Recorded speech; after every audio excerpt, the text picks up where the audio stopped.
The team here at Ultramax often gets asked for advice on fixing or avoiding defects in colour top coats. So here's the lowdown on the 4 most common issues that we come across. If your finish looks cloudy, you probably have a case of blushing.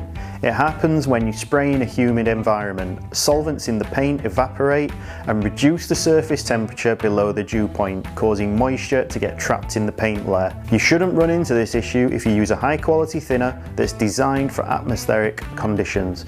But if it does happen, you'll need to strip back, add the retarder, thinner and recoat. That suspicious looking yellow patch above an area of putty or filler is known as bleeding.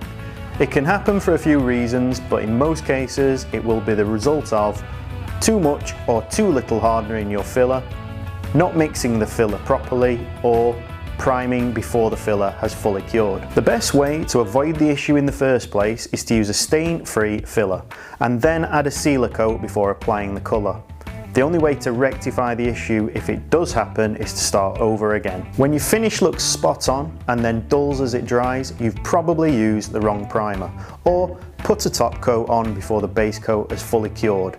You're far less likely to run into this problem if you read the manufacturer's technical data sheet before spraying and check for the recommended paint system and drying times. In most cases, you'll be able to restore shine with a compound and polish, but if the dulling is severe, sand back the top coat and refinish. A foggy or misty finish is a sure sign that your substrate was too cold for spraying.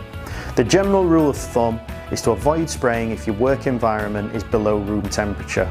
So, in cold weather, plan ahead and use a suitable heat source to raise the room temperature to avoid having to sand back, prime and refinish. Some products are designed to be applied in low temperatures, so always check the manufacturer's technical data sheet for minimum temperatures. We've added links to our favourite high performance products at the bottom of the transcript below.